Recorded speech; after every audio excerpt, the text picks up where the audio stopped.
गुरुपदकं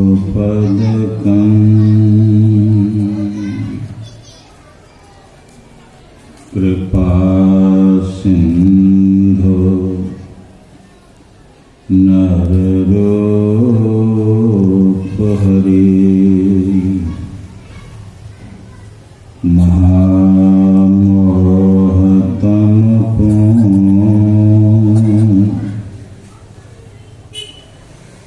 जासु वचन रविकर निकर बंदा संत समान चित हित अनहित नहीं को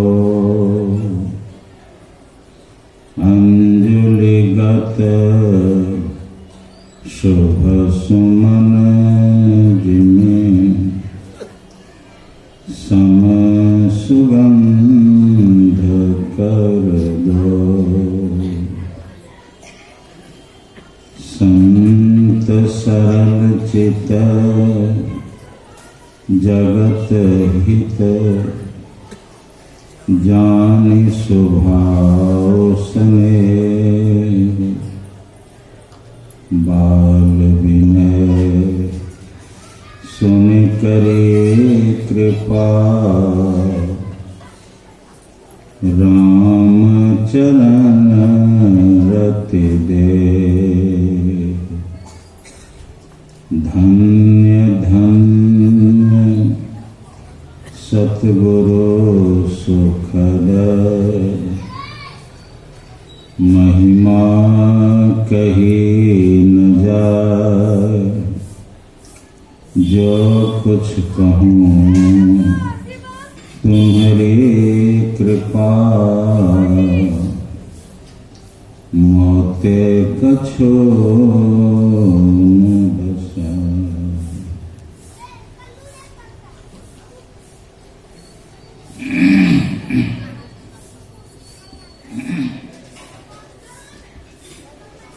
वंदनीय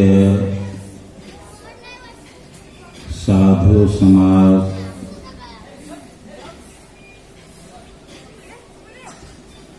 समारणीय सत्संग प्रेमी, अध्यात्म प्रेमी मुमुक्षुगण तथा समादरणीया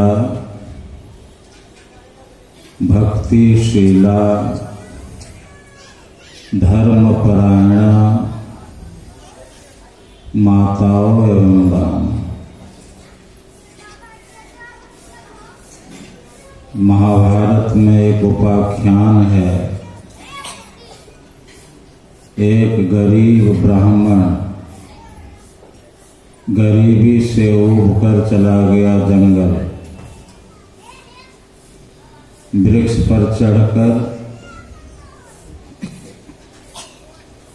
रस्सी के एक छोर को गले में बांधा और दूसरे छोर को वृक्ष की डाली में बांधा। कूदकर फसरी लगाकर जान देने के लिए तैयार था कि एक सियार आया वृक्ष के नीचे।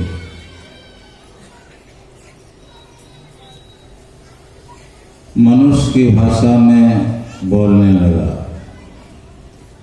ब्राह्मण देव क्या करने जा रहे हैं? ब्राह्मण ने कहा, बहुत गरीब हूं, गरीबी के कारण बड़ा दुख होता है, सोचता हूं मर जाऊं, गले में फसरी लगाकर ये मरने के लिए तैयार हूं।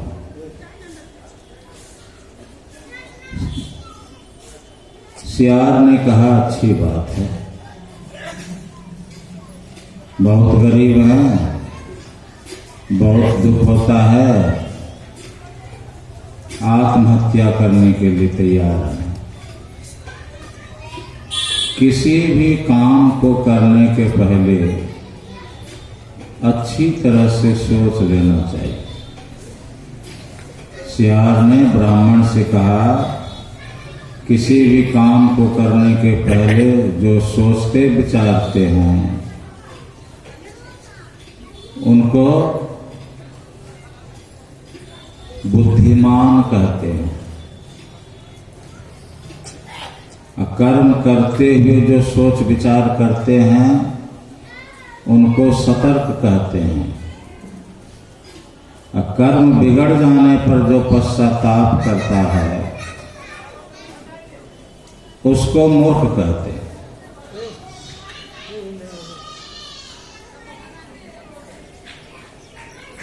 आप जान दान देने के लिए तैयार हैं, सोच लीजिए कि यह कैसा रहेगा।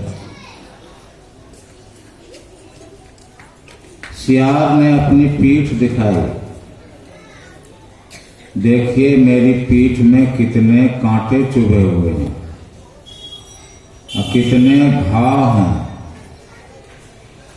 मेरे अख्तियार की बात नहीं है इन कांटों को निकाल फेंकूं और घाव की मरहम पट्टी कर सकूं। परिवार भी ऐसा नहीं।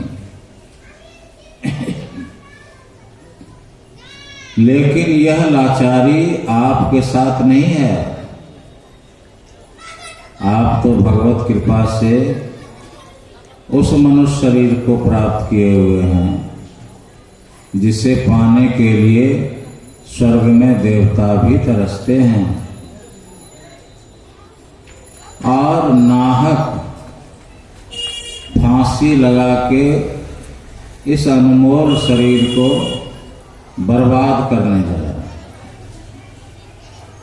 आत्महत्या तो कभी करनी ही नहीं चाहिए। विचार कीजिए ब्राह्मण देव, इसके बाद अगर आपको गीदड़ का शरीर, मेरा जैसा शरीर मिल जाएगा तब कितना कष्ट होगा। ब्राह्मण समझ गए, मरने की तैयारी को छोड़ दी, फसरी खोल के घर चला गया। मतलब मानव शरीर सर्वोत्तम है, सर्वश्रेष्ठ है। नहीं ऐसो जन्म बारंबार।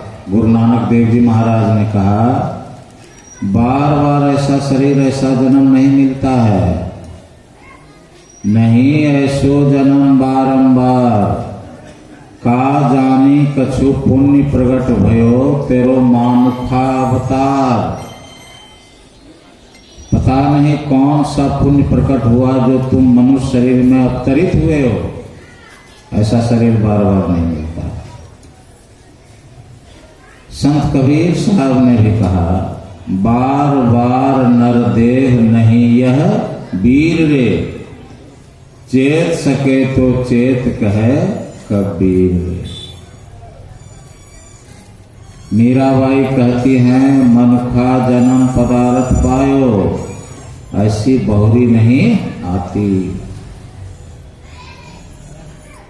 और अभी राम भगवान कह रहे थे, पाठ में सुन रहे थे हम लोग कि 4 खानियों में 84 लाख प्रकार की जोनियां होती हैं। माया की प्रेरणा से काल, कर्म और स्वभाव गुण के घेरे में रह के, काल, कर्म, स्वभाव और गुण के घेरे में रह के यह अविनाशी जीव सदा भटकता है, सदा जन्मता मरता रहता है 84 लाख जन्मों में। कभी अंडज बनता है, कभी पिंडज, कभी उष्मज, कभी अंकुरज। निकृष्ट को जोनियों में जन्मते मरते जब काफी कष्ट पाता है तो परमात्मा कभी दया करके मनुष्य को देते हैं, बार बार नहीं। आकर 4 लक्ष 84 जोनि भ्रमत यह जीव अविनाशी, फिरत सदा माया कर प्रेरा, काल कर्म स्वभाव गुण घेरा, कब हुक करि करुणा नर देही, देत ईस बिनु हेतु समी। ऐसा मत समझिए कि हम लोग मनुष्य हैं, जब से सृष्टि हुई है तब से हम लोग आदमी के शरीर को ही पाते हुए चले आ रहे हैं। अभी भी मनुष्य हैं, अब मरने के बाद फिर मनुष्य ही होंगे। जो पशु पक्षी है वो सब दिन से पशु पक्षी है, अभी भी है, बाद में भी होगा। जो कृमि है, कीड़ा है, गाछ वृक्ष है, सब दिन से है। जो महिला है तो सब दिन से है, जो मादा है तो सब दिन से है, जो पुरुष है सब दिन से है, जो नर है सब दिन से है। ऐसी बात नहीं है। 84 लाख प्रकार की जोनियों में घूमना होता है। घूमते घूमते काफी दुख पाया, इस बार मनुष्य शरीर दिया है परमात्मा ने। क्या है मनुष्य शरीर? तो राम भगवान कहते हैं देव दुर्लभ है, देवताओं को भी दुर्लभ, अब बड़े भाग से मिलता है, मामूली बात नहीं है। बड़े भाग मानुष तन पावा, सुर दुर्लभ सब ग्रंथ हैं। देव दुर्लभ। हमारे गुरु महाराज सदगुरु महर्षि मही परमहंस महाराज क्या कहते हैं? चहु खानिन में दुर्लभ, नर को देह हो, सो तनु धरि के मुक्ति जतन करी ले। चारों खानियों में मनुष्य का शरीर दुर्लभ है। इस शरीर को प्राप्त किए हैं, प्रभु की असीम कृपा है। इसको प्राप्त करके क्या करना चाहिए? मुक्ति का जतन, मुक्ति का प्रयास, यानी जिस काम से मुक्ति होती है, जन्मने मरने का चक्कर समाप्त होता है, फलस्वरूप सारे दुखों से सब दिन के लिए निवृत्ति हो जाती है, छुट्टी मिल जाती है। ऐसा सुख मिलता है कि फिर कभी दुख का मुख देखना नहीं पड़ता। वही मुक्ति का काम कीजिए। किस काम से मुक्ति? तो मुक्ति का मार्ग भक्ति है, जो जुगति बिना नहीं होती। जुक्ति से भक्ति यदि न किया तो भव से त्राण कहाँ होगा? आवागमन से छुट्टी नहीं मिलेगी। भक्ति से मुक्ति होती है, भक्ति की जुक्ति होती है, सदगुरु से सीखी जाती है, अतिशय अभ्यास किया जाता है, जन्म जन्म तक अभ्यास किया जाता है, तब इस काम में सफलता मिलती है।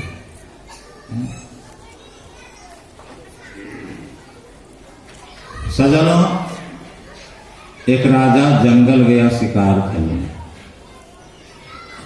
हिरन के पीछे इतना घोड़ा को दौड़ाया कि घोर जंगल में जाके रास्ता भूल गया। होते होते संध्या हो गई, रास्ता मिला ही नहीं। राजा अपने जीवन से निराश हो गया कि अब तो रात हो जाएगी, जंगली जानवर निकलेंगे, मेरी जीवन लीला समाप्त कर देंगे। अचानक एक लकड़हारा पर नजर पड़ी। तब राजा को धीरज हुआ कि लकड़हारा तो जंगल के सारे रास्ते को जानने वाले होते हैं, अब मेरी जान बच जाएगी, ये बता दे। जाके कहा कि देखो मैं तुम्हारा राजा हूं, रास्ता भटक गया हूं, पीछे बताना। पहले तुम्हारे पास कुछ खाने पीने की चीज है तो खिलाओ पिलाओ। बड़े जोर की भूख प्यास लगी। लकड़हारा के पास सत्तू था, राजा को भोजन कराया, और खाली रास्ता ही नहीं दिखाया बल्कि जंगल से पार कर दिया। जब राजा जाने लगे, लकड़हारा से उन्होंने कहा, आना राज दरबार में, तुमको पुरस्कृत करूंगा, तुमने जान बचाई है, इनाम दूंगा। लकड़हारा दूसरे दिन ही राज दरबार में उपस्थित हो गया। राजा ने देखा कि लकड़ी काट कर बेचने का संस्कार इसका है। तो चंदन की लकड़ी कीमती होती है, क्यों न एक बगीचा चंदन का दे दें। सैकड़ों वृक्ष थे उसमें, दे दिया। देखो जितनी लकड़ियां हैं, जितने वृक्ष हैं, सब तुम्हारे। जमीन तो नहीं दूंगा, बगीचा दे दिया, काटो बेचो, मालो माल हो जाओ। कुछ दिनों के बाद राजा के मन में हुआ चल के देखना चाहिए। ये सब है ना, ये बहुत करते बात है कि फैला हुआ है। गलियों भगा राजीव, गलियों भगा बना सब दिन फैला हुआ है। जी जी।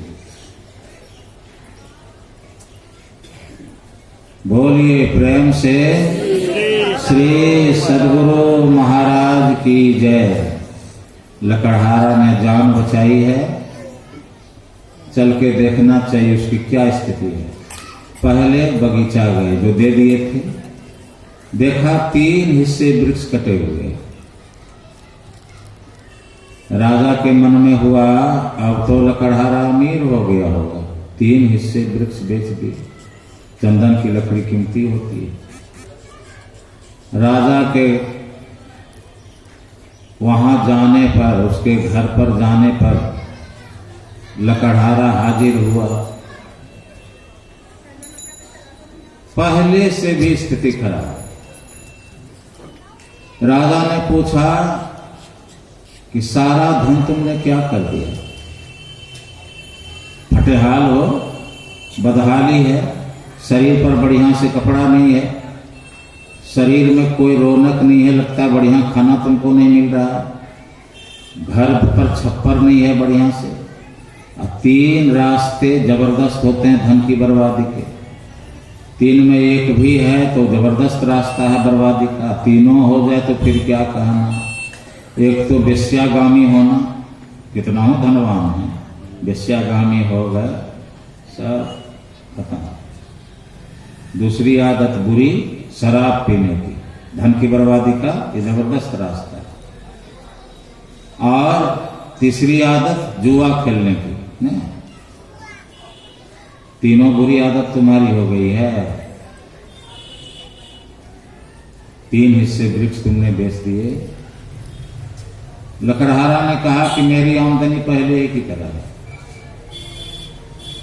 राजा जी बड़ा आश्चर्य हो रहा है, आप जो कह रहे हैं कि सारा धन क्या कर दिया, तो सारा धन से आपका क्या मतलब है? मेरी आमदनी तो पहले ही की तरह है। राजा ने कहा अरे चंदन की लकड़ी कीमती होती है, अब 12 आने दर से तुमने बेच दिया बगीचा, और कह रहा है कि पहले ही की तरह आमदनी है। तो बताओ तो किस तरह से बेच रहा है, कहां ठगा रहा है? लकड़हारा ने कहा कि जिस तरह से पहले बेचा करता था उसी तरह से भी बेच रहा है। पहले जंगल से लकड़ी काट के लाता था, जला के कोयला बनाता था, लकड़ी कोयला स्वर्णकार की दुकान पर देता था, जो पैसे होता था उससे परवरिश करता था। अब आपकी मेहरबानी हो गई है, जंगल जाना नहीं पड़ता है, आपके बगीचे से लकड़ी काट के लाता हूँ, जला के कोयला बनाता हूँ, स्वर्णकार की दुकान पर देता हूँ, उसी से गुजर होता है। बच्चे वगैरह वैसे हो गए हैं, खर्च बढ़ गया इसलिए फटेहाल हो गया हूँ। आप कहते हैं कि क्या कर दिया मैंने। राजा ने अपना कपाड़ धुन लिया अपने से, रे मूर्ख, तुमको तो दिया था कीमती लकड़ी, कोयला बना के दिया, बर्बाद कर। एक छोटी सी टहनी कटवाई, डाली भी नहीं, छोटी सी टहनी। काले जो बाजार, कहना चंदन की लकड़ी है, देखना कितना दाम देता है लोग। तो गया, चंदन की लकड़ी लीजिए, चंदन सही में तो चंदन की लकड़ी थी। परखने वाले ने परख लिया, काफी दाम दिया। लकड़हारे को भी बड़ा पश्चाताप हुआ कि कोयला बनाने का परिश्रम भी हुआ, दाम भी कम, मिला। काश अगर पहले ही से चंदन की लकड़ी कह के बेचे होते तो अब तक तो सही में मालूमाल हो गए होते, मालूमाल हो गए।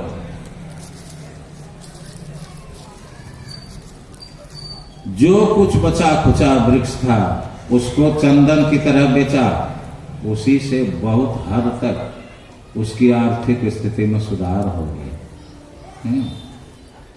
हम लोग भी उसी लकड़हारे की तरह, यह जो मनुष्य शरीर परमात्मा ने दे दिया, सृष्टि में सिरमौर है। 184 जोनी में मानुष जन्म अनु, ताहि पाई नर चेतत नाही, कहा रंग कहा भू। कबीर साहब कहते हैं 84 लाख जोनियों में मनुष्य शरीर ऐसा शरीर है कि जिसकी कोई उपमा नहीं है, कोई जोड़ा नहीं है, बेनजीर है। 184 जोनी में मानुष जन्म अनु। कीमती चंदन की लकड़ी है, कितनी कीमत। यही मानुष देह समैया में करु परमेश्वर में। मनुष्य शरीर में रह के ही ज्ञान का सुख, वैराग का सुख और भक्ति का सुख मिल सकता है, इसके अलावे किसी शरीर में नहीं। राम भगवान की वाणी सुन रहे थे, साधन धाम मोक्ष कर द्वारा। मनुष्य शरीर क्या है? साधनाओं का घर है, जो साधना करो सो होगी। मुक्ति का द्वार है, इसी शरीर में मुक्ति की साधना भक्ति हो सकती है। ज्ञान का सुख, वैराग का सुख, भक्ति का सुख देव शरीर में भी नहीं मिलना है। अब पशु पक्षी में चले जाएंगे तब कहां से मिलेगा? रामायण कहती है, नर समान नहीं कवन्यु देही, जीव चराचर जांचत जेही। मनुष्य शरीर के समान कोई शरीर नहीं है, जिसकी याचना सभी देवगण भी करते हैं। क्या विशेषता? नरक सरग अपवर्ग निसेनी, ज्ञान विराग भगति सुख देनी। ज्ञान वैराग और भक्ति का सुख इसी शरीर में मिल सकता है, जो सर्वोपरि सुख है। ज्ञान ही सुख का साधन है। जिसके पास जितना अधिक ज्ञान है, संसार में देखिए, जिसके पास जितना अधिक ज्ञान है उसको उतना अधिक सुख है। दादाजी को, दादी जी को मोबाइल चलाना नहीं आता, कहीं फोन करना भी नहीं आता, किसी का नंबर सेव करना नहीं आता। छोटा छोटा पोता पोती है, उसको कहता है जरा निकाली दे, फलां का नंबर निकाली दे, फोन कर दे। अगर उनको ज्ञान रहता तो इंतजार करता, ऐसा ही तो निकलवाए, फोन करवाए।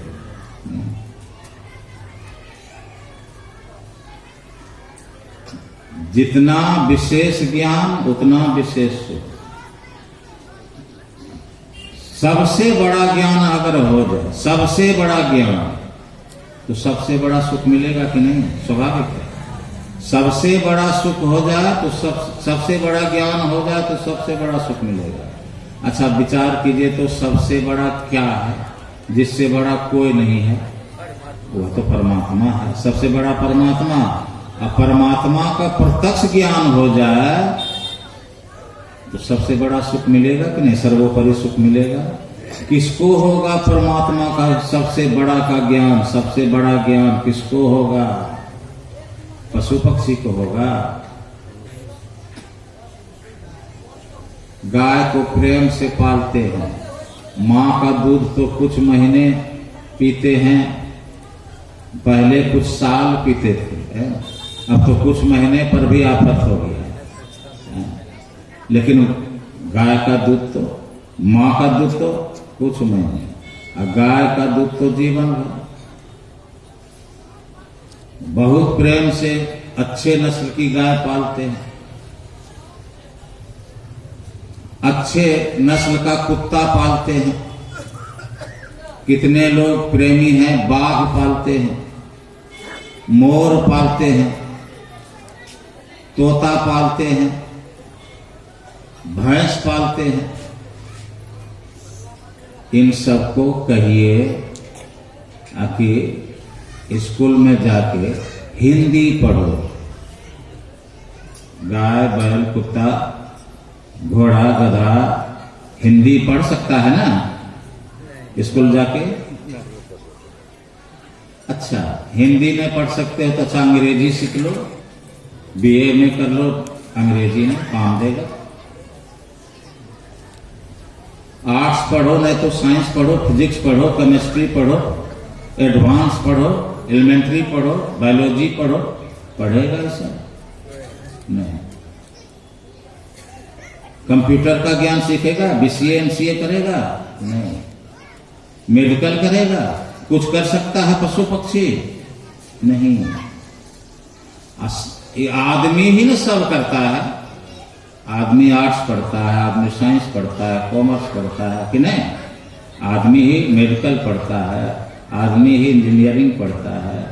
मनुष्य के लिए ना ज्ञान है कि नहीं? जब भौतिक ज्ञान पशु पक्षी हासिल नहीं कर सकता है तो भक्ति का ज्ञान, परमात्मा का ज्ञान, अध्यात्म ज्ञान जो सर्वोपरि है, यह कैसे हासिल करेगा? कैसे हासिल करेगा? सत्संग करने का ज्ञान परमात्मा ने मनुष्य को दिया है। इधर हम लोग सत्संग कर रहे हैं, पशु पक्षी को नहीं दिया है। इसलिए सत्संग पशु पक्षी करता है, उसको बैठा भी दीजिए तो क्या सुनेगा? देवता भी नहीं कर सकता। इसलिए राम भगवान कह दिए देव दुर्लभ मनुष्य शरीर मिला। औरों की बात तो छोड़िए।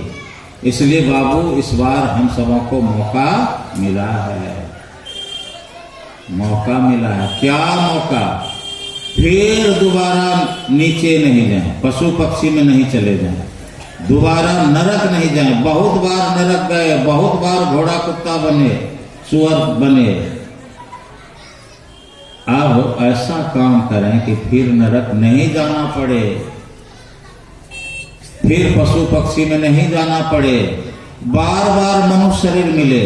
और अभी जो इंतजाम है सुख का, खाने कमाने का, परिवार का, अगला जन्म इससे और विशेष सुखदायक हो, उससे आगे का और विशेष सुखदायक हो, अच्छा अच्छा इंतजाम हो।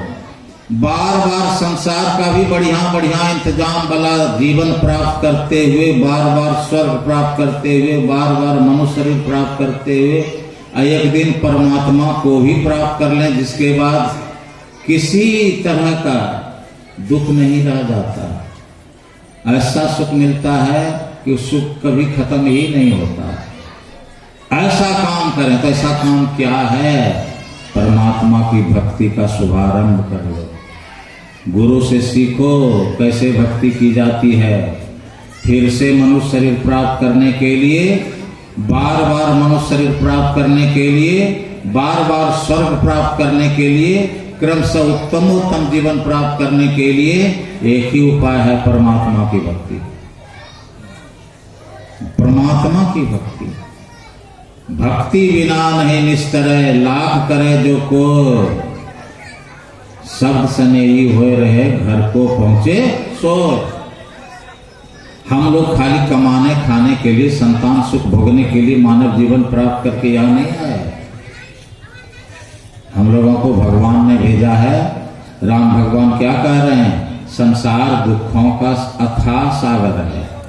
अब मनुष्य शरीर बेड़ा है, नाव है, एक इंतजाम है इन दुखों को पार करने का।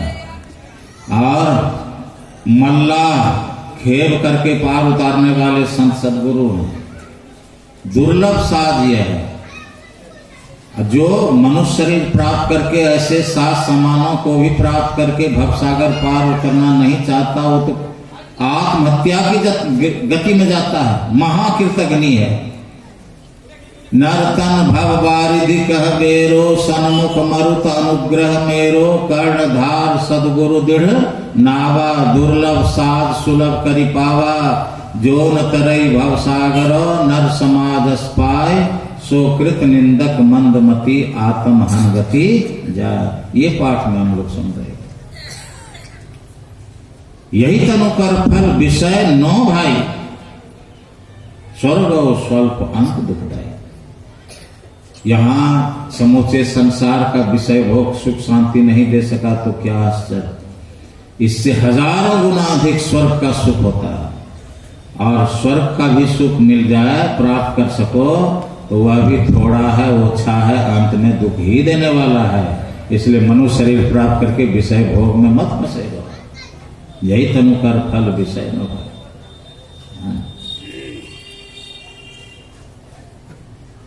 सजनों, कितना कीमती है, चंदन की लकड़ी की तरह। इससे क्या हो सकता है, तो यही मानुष देह समैया में करु परमेश्वर में क्या प्रेम करने के लिए ना मनुष्य शरीर मिला। दुनिया से प्रेम तो जुग जुगान से करते चले आ रहे हैं, अब भोग भी रहे कि कितना सुख मिल रहा है, कि कितना दुख मिल रहा है। कम से कम अब परमात्मा से प्रेम करके तो देखो, परमात्मा से प्रेम करके देखो। तन में पिल पांचों तन पारा, जा पाओ प्रभु सार। शरीर में प्रवेश करो, अक्रम से पांचों शरीरों को पार करो, स्थूल सूक्ष्म कारण महाकारण और चेतन को। अति पांचों शरीरों को पार करोगे तो पांचों संसार को भी पार कर जाओगे, और तब सार परमात्मा जो है उसको प्राप्त कर लोगे। जब उसको प्राप्त कर लोगे तो फिर रचना में नहीं आओगे, मोक्ष हो जाएगा। इसलिए सुषमन तिल हो पिल तन भीतर होगे सबसे न्याय। गुरुगम में से सुखमन में बैठ के अंतर पथधारी, अब ब्रह्म ज्योति ब्रह्म नाद धार धरी हो सबसे न्यारी। कौन समझेगा इसको कि हम सुखमन के केंद्र बिंदु में प्रवेश करें, नजर जोड़ के ज्योति मिलेगी, शब्द मिलेगा, उसके सहारे अंदर अंदर चल के चलने का अंत करेंगे और अनंत को प्राप्त कर लेंगे। ये सत्संग करके, संत मत सत्संग करके मनुष्य ही नहीं समझ सकता है, पशु पक्षी समझ सकता है। जब उसको स्कूल कॉलेज का ज्ञान नहीं हो सकता है तो अध्यात्म का ज्ञान कहां से होगा, भक्ति विषय ज्ञान कहां से होगा। तो इतना कीमती शरीर हम सबों को मिला, जिस शरीर में भक्ति करके हम भगवान को प्राप्त करके सारे चर अचर जड़ चेतन के मालिक हो सकते हैं। क्योंकि सोई जानई जेहि देहु जनाई, जानत तुम ही हो जाए। परमात्मा को प्राप्त करने वाला परमात्मा हो जाता है। दर्शना दर्शने हित्वा स्वयं केवल रूपतः यो आस्ते कपिशार्दुल ब्रह्म सौ ब्रह्म विद स्वयं। भगवान श्री राम ने मुक्ति को उपनिषद में हनुमान जी से कहा कि जीव पर दो तरह के पर्दे हैं, दृश्य जगत और अदृश्य जगत। इन दोनों को हटा लेने पर वो सिर्फ ब्रह्म ज्ञानी नहीं बल्कि स्वयं ब्रह्म है।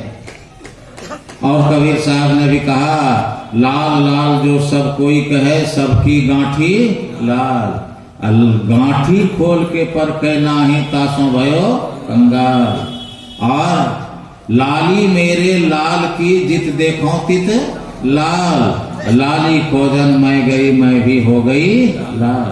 परमात्मा रूपी लाल को खोजने गए, खोज लिए तो हम भी वही हो गए, लाल हो गए। रामायण कहती है, सरिता जल जल निधि मह जाई, होई अचल जिमि जीव हरि पाई। जिस तरह से नदियों का जल समुद्र में जाके मिल जाती है, समुद्र हो गया और अचल हो गया, उसी तरह से जीव जब परमात्मा को पा लेता है तो आवागमन से छूट जाता है, स्थिर हो जाता है, और उसी को शांति मिलती है। शांति स्थिरता व निश्चलता को कहते हैं। शांति को जो प्राप्त कर लेते हैं संत कहलाते हैं। शांति स्वरूप सर्वेश्वर जानो, शब्दातीत कही संत बखानो। तब जो शांति स्वरूप सर्वेश्वर है उनको पाए बगैर किन्हीं को शांति नहीं मिल सकती, घूमता रहेगा, जन्मता मर रहेगा। सजनों, हम लोगों को यह काम करना चाहिए, और अगर यह काम नहीं करते हैं, मनुष्य शरीर में रह के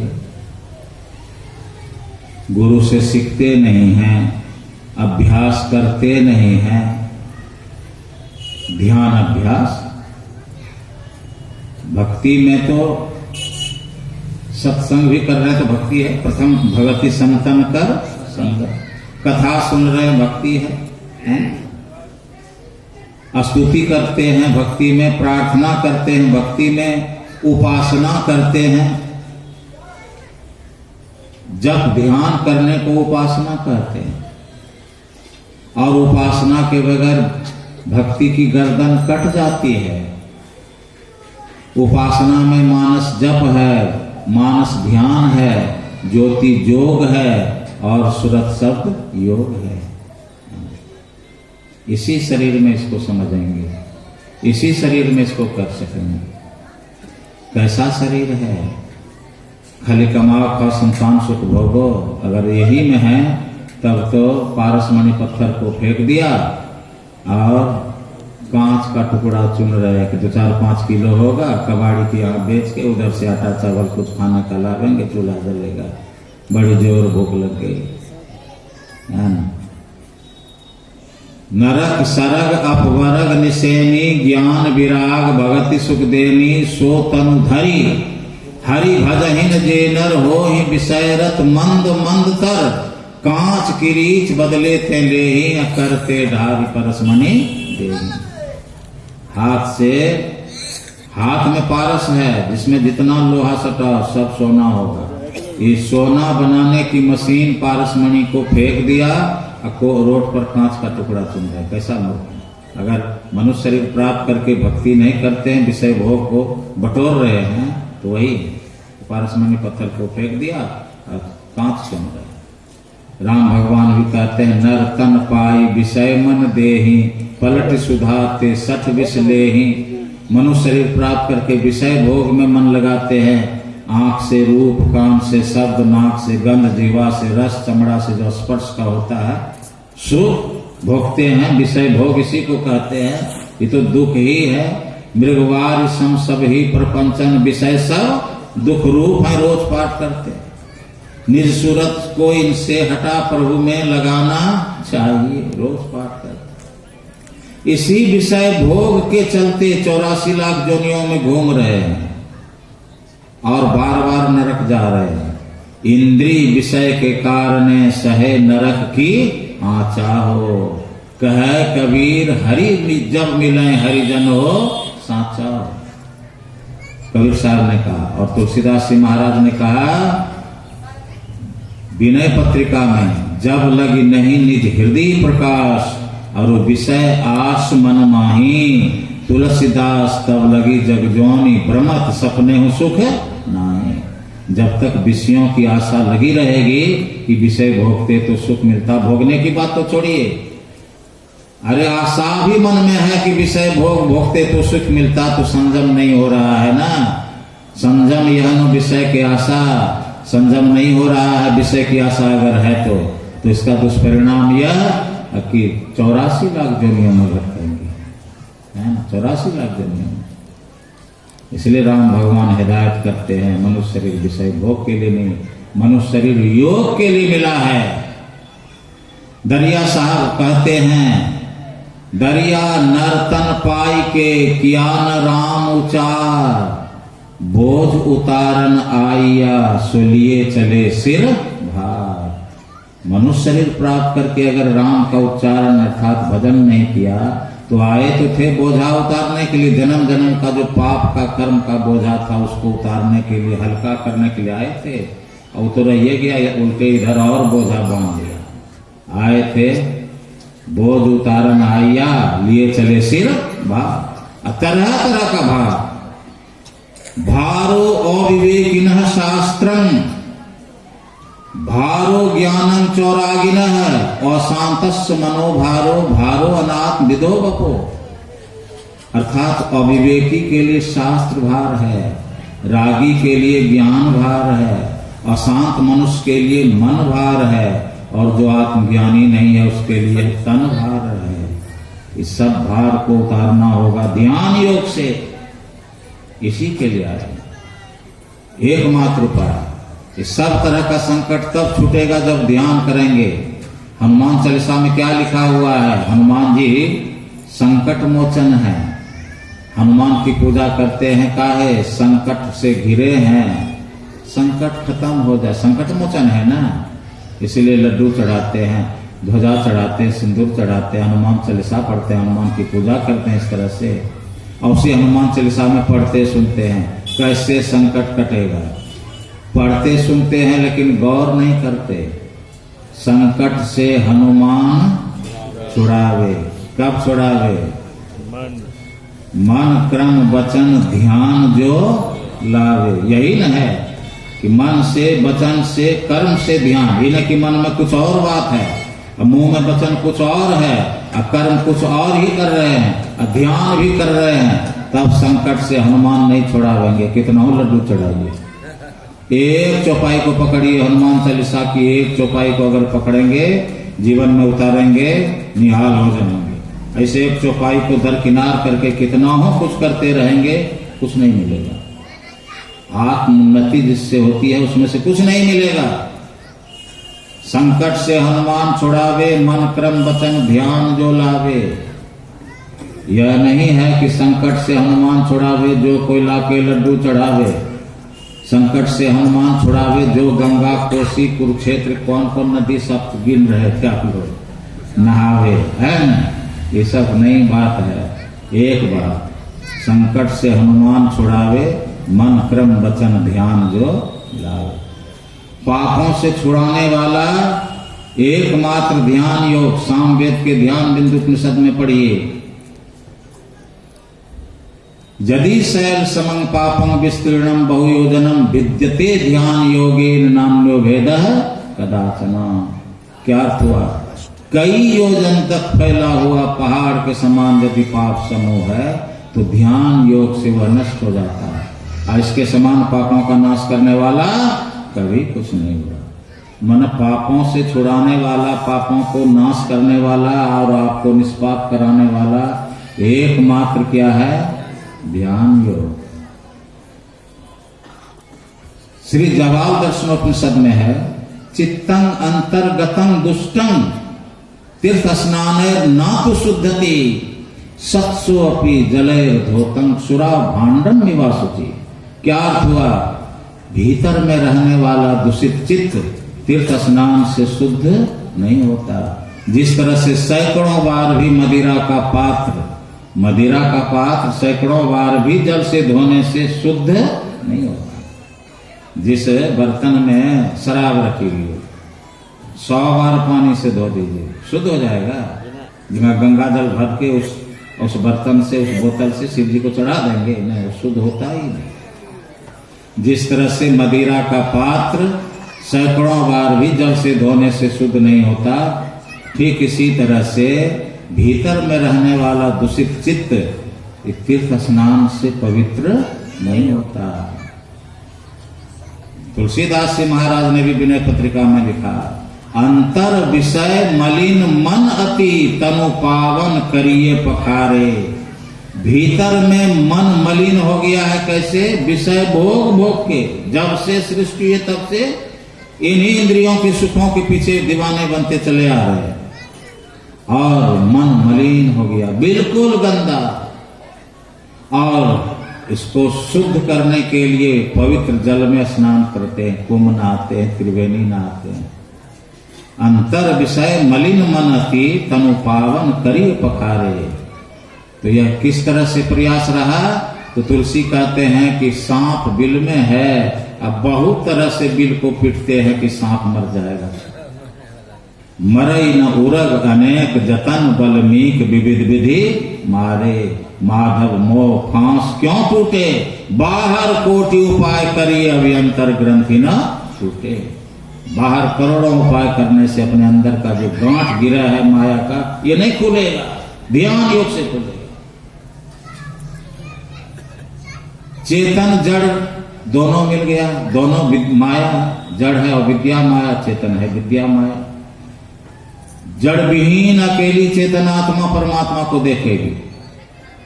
चेतन पर से सारे जड़ के आवरण स्थूल सूक्ष्म कारण और महाकारण हट जाएंगे तो प्रभु का दर्शन होगा। पहले अपने से अपने अंदर, तब बाहर हर जगह, और अपने से अपने अंदर दर्शन नहीं कर पाया तो बाहर कहीं भी जाएंगे उनका दर्शन नहीं होगा। मनुष्य शरीर इसी काम के लिए मिला। भक्ति कीजिए। कैसी भक्ति? मिली परमात्मा सो आत्मा परा भक्ति सुंदर कर। परमात्मा से आत्मा को मिला दो, यही है सबसे श्रेष्ठ भक्ति। ऐसी सेवक को सेवा करे जिसका जीव तिसु आगे धरे। सेवक को ऐसी सेवा करनी चाहिए कि जिसका जीव है उसके आगे रख दे। किसका जीव है? ईश्वर अंश जीव अविनाश चेतन अमल सहस्त्र। ईश्वर में मिला दीजिए, ईश्वर में मिला दीजिए, इसी के लिए आए। कैसा शरीर है? रोज गाते हैं ना कि यह शरीर कैसा है, सुबह शाम गाते हैं। क्या? मंदिर, तन मंदिर, आरती तन मंदिर में कीजिए। यही ना गुरु महाराज कहते हैं, शरीर मंदिर, आरती तन मंदिर में की जाए। कि खाली खा शौचालय जाओ, इसी के लिए शरीर मिला है।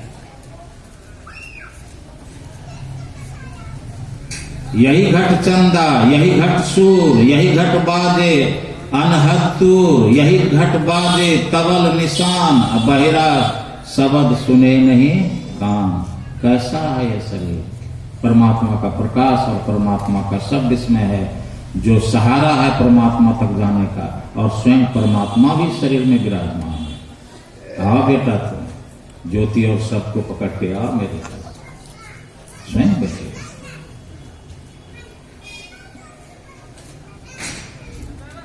आरती तन मंदिर में की जाए। और पहले भी ऋषि मुनियों ने कह दिया, बिंदुनाद महालिंगम शिव शक्ति निकेतनम देहम शिवालयम प्रोक्तम सिद्धिदम सर्वदेहिनाम। बिंदुनाद महालिंग है, शिव शक्ति का घर है। यानी बिंदु शक्ति पार्वती है, उमा है, सती है, जो कही, और नाद शिव है, और इस देह में है, इसलिए शरीर को शिवालय कहते हैं। सबों को इसी में सिद्धि मिलती है, शरीर में।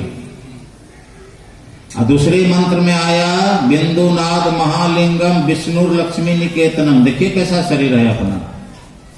बिंदुनाद महालिंगम विष्णु लक्ष्मी निकेतनम देहं विष्णुवालयं प्रोक्तम सिद्धिदम सर्वदेहिनाम।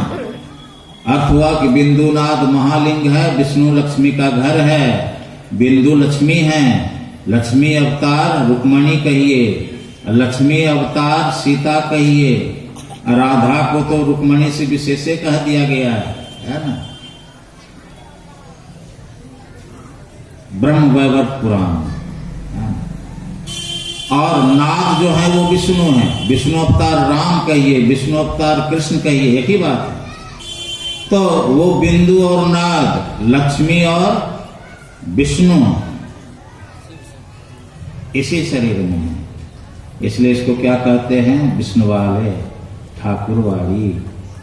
सबको इसी में सिद्धि मिलती है, बाहर नहीं। बाहर इसलिए भगवान का दर्शन नहीं होता है क्योंकि बाहर जो जाएंगे दर्शन करने, शरीर इंद्रियों के ज्ञान में रह के करेंगे, शरीर इंद्रियों के माध्यम से करेंगे, और वो शरीर इंद्रियातीत है, शरीर इंद्रियों के ज्ञान में आने वाला नहीं है।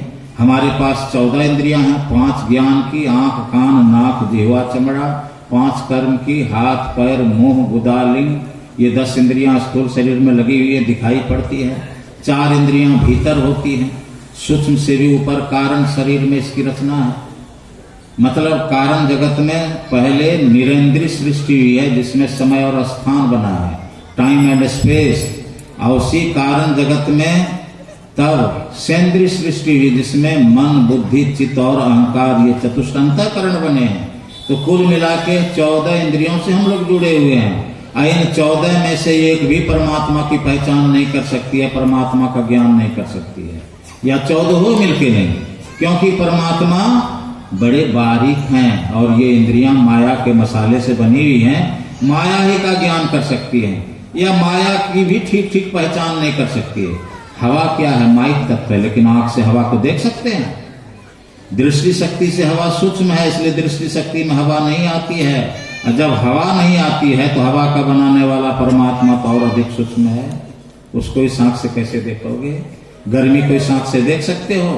5 तत्वों से शरीर बना है, मिट्टी पानी अग्नि हवा आकाश से, इसमें 2 ही तत्व को देख सकते हैं इस आंख से। मिट्टी को और पानी को, आकाश को भी नहीं देख सकते हैं, गर्मी को भी नहीं देख सकते हैं। अरे हवा का तो स्पर्श ज्ञान भी होता है, आकाश का स्पर्श ज्ञान भी नहीं हो पाता है, क्योंकि वो और अधिक सूक्ष्म है, सबसे बेसी सूक्ष्म है। तो सबसे पहले का जो परमात्मा है वो तो सबसे अधिक सूक्ष्म है, उसको इस आंख से या इंद्रियों के माध्यम से कैसे पहचानोगे? अब बाहर कहीं भी जाओगे, इन्हीं 14 इंद्रियों के साथ जाओगे, इन्हीं 14 इंद्रियों के माध्यम से खोजोगे। संत लोग कहते हैं इंद्रियातीत कैसे मिलेगा तुमको? जब तक इंद्रियों के ज्ञान में रहोगे माया की पहचान होगी। राम भगवान ने भी यही कह दिया, गो गोचर जहां लगी मन जाई, सो सब माया जानो भाई। तो इंद्रियों से छूटने के लिए किधर जाना होगा? संत लोग कहते हैं कि गुरु जुक्ति के मुताबिक जो अपने अंदर खोजते हैं परमात्मा को, वो शरीर इंद्रियों से छूटते हुए चल के खोजते हैं। भीतर चलना मतलब शरीर इंद्रियों से छूटते हुए चलना। भीतर जो खोजते हैं शरीर इंद्रियों से छूटते हुए खोजते हैं। दोनों आंखों के बीच में तीसरी आंख है, वही है द्वार परमात्मा के पास जाने का, वहीं से रास्ता है। दोनों नजरों को जब जोड़ते हैं, दोनों नजर जो है दो जाति की है, दाईं दृष्टिधार गर्म धार है, पिंगला नाड़ी इसको कहते हैं, गंगा इसको कहते हैं, सूरज इसको कहते हैं। अब बाईं नजर ठंडी धारा है, इसको पिंगला नाड़ी कहते हैं, जमुना कहते हैं, चांद कहते हैं। दोनों को गुरु जुक्ति के मुताबिक अपने अंदर मिला। दृष्टियोग क्रिया की विधि सीखो गुरु से और इसका अभ्यास करो। दो नैन बीचों बीच सन्मुख एक टक देखत रहो, आप ही वह बिंदु झलके पट गिरा निरखत रहो। इस तरह की जुक्ति गुरु से सीखो, अभ्यास करो। जब नजर टिक जाएगी रास्ता मिल जाएगा, और खाली रास्ता ही मिलेगा सो नहीं, उस रास्ते पर चलने का सहारा जो शब्द है वह भी मिलेगा। बिंदु में तहनाद बोले रैन दिवस सुहावनम, दास पलटू हो सो सोई विष्णु स्वरूपनम। इस तरह से अंदर में चलने का है। भीतर चलते चलते जहां जाके मन सूक्ष्म जड़ है, जड़ प्रकृति से ऊपर जा ही नहीं सकता, तो जहां जाके ये सब छूट जाते हैं, वहां अपने आप के ज्ञान में पहले होंगे, अपने चेतन आत्मा से अपने परमात्मा को देखेंगे, अपनी चेतन आत्मा से अपनी आत्मा को देखेंगे। यही है भक्ति, यही है संतमत का दर्शन। मुक्ति न होवे नाचे गाए, मुक्ति न होवे मृदंग बजाए, मुक्ति न होवे साखी पद बोले, मुक्ति न होवे तीरथ डोले, अजपा जाप जपे जो कोई, कहे कबीर मुक्ति भल सोई। और श्री जवाल दर्शनोपनिषद में है, बाहर खोजने वाला परिष्कृत बुद्धि का नहीं है, मूढ़ है ना। तीर्थे दाने जपे यज्ञ काष्ठे, तीर्थे मन तीर्थ में, दाने दान में, जपे जप में, यज्ञ यज्ञ में, काष्ठे काठ में, पाखान के सदा पत्थर में शिव को खोजते हैं। कौन? मूढ़ात्मा। जबकि शिव देह में प्रतिष्ठित है, देह में, सबके देह में। तीर्थे दाने जपे यज्ञ काष्ठे पाखान के सदा, शिवं पश्यति मूढ़ात्मा, शिवे देहे प्रतिष्ठिते। इसलिए हमारे गुरु महाराज कहते हैं, निज तन में खोज सज्जन बाहर ना खोजना। अपने ही घट में हरि हैं, अपने में खोजना। कैसे खोजना? दो नैन नजर जोड़ के, यही है दृष्टियोग। दो नैन नजर जोड़ के एक नोक बना के, नजरों को जोड़ो, एक नोक बनाओ, अंदर में देखो, सुनो। क्या देखो? परमात्मा का प्रकाश और परमात्मा का शब्द देखो, सुनो। बाहर देखना सुनना छोड़ के अंदर देखना सुनना शुरू करो। अपनी चैतन्य वृत्ति को समेटो इंद्रिय घाटों से और तिल के दरवाजे तक ले चलो, तिल द्वार तक के सीधे सूरत को खींच ला। अनहद गुणों को सुन सुन चढ़ चढ़ के खोजना ना। बसती हैं 5 नौबतें, सुन एक एक को, प्रत्येक पे चढ़ी जाए के निजनाथ होना। सृष्टि के 5 बड़े मंडल हैं, स्थूल, सूक्ष्म, कारण, महाकारण और चेतन। कोई भी मंडल बिना केंद्र का नहीं है। पहले केंद्र, उस पर केंद्र पर से केंद्रीय ध्वनि हुई, तब मंडल बना ना। तो स्थूल का केंद्र कहाँ है? स्थूल का केंद्र है जहां से स्थूल शुरू हुआ और सुनिए, जहां से स्थूल शुरू हुआ और सूक्ष्म का समापन हुआ, यानी स्थूल और सूक्ष्म का संधि स्थल जहां है वहां स्थूल का केंद्र है। सूक्ष्म का केंद्र माना उत्पत्ति स्थान, जहां से सूक्ष्म का आरंभ हुआ और कारण का अंत, यानी कारण और सूक्ष्म का मिलन स्थल सूक्ष्म का केंद्र, कारण और महाकारण का मिलन स्थल कारण का केंद्र, महाकारण और चेतन का मिलन स्थल महाकारण का केंद्र, और चेतन का केंद्र स्वयं परमपिता परमात्मा। पांचों केंद्र हैं, इस 5 मंडल के 5 केंद्र हैं। और केंद्र पर से शब्द जो हुआ है उसको केंद्रीय ध्वनि कहते हैं। ये केंद्र भी बना है शब्द से, लेकिन केंद्र के पहले जो शब्द हुआ है उसको केंद्रीय ध्वनि नहीं कहते। केंद्र के बाद जो शब्द हुआ उसको केंद्रीय ध्वनि कहते हैं। पंच उपना शब्द थे, शब्द पंच थे होय, साईं मेरा सब किया बूझे बिरला कोय। एक शब्द सब कुछ किया ऐसा समर्थ सोय, आगे पीछे ते करे जे बलहीना हो। तो बेसी विस्तार में जाना नहीं चाहूंगा। शब्द में यह गुण होता है कि सुनने वाले को आकर्षित करके अपने केंद्र में मिलाता है, केंद्र के गुण को ढोता है, सुनने वाले को उस गुण से गुणान्वित करता है। तो स्थूल का केंद्र है, स्थूल और सूक्ष्म का मिलन स्थल यानी प्रणव बिंदु। नजर जोड़ के वहां चले गए तो बिंदु पर जब टिकेंगे तो स्वाभाविक है सूक्ष्म की केंद्रीय ध्वनि सुनाई पड़ेगी, क्योंकि शब्द का पसार ऊपर से नीचे की तरफ होता है। और उस शब्द को जब पकड़ेंगे गुरु के संकेत के मुताबिक तो उस शब्द के जरिए खींचकर सूक्ष्म के केंद्र तक पहुंचेंगे। सूक्ष्म का केंद्र यानी सूक्ष्म का अंत और कारण का आरंभ, जहां दोनों का मिलन है। जब वहां पहुंचेंगे तो स्वाभाविक है कि कारण की केंद्रीय ध्वनि सुनाई पड़ेगी। उसको सुन करके कारण के केंद्र तक जाएंगे, वहां महाकारण की केंद्रीय ध्वनि सुनाई पड़ेगी। फिर उसको सुन करके महाकारण के केंद्र तक जाएंगे, वहां चेतन की केंद्रीय ध्वनि सुनाई पड़ेगी। और उसको सुन करके कहां जाएंगे? चेतन का केंद्र तो परमपिता परमात्मा। इस तरह से परमात्मा में मिल जाएंगे।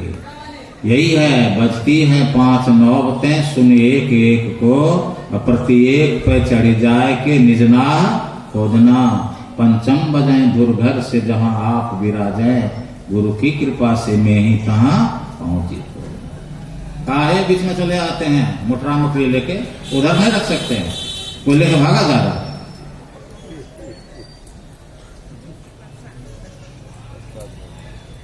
बड़ी समस्या है। मन लगे सत्संग में कर्म,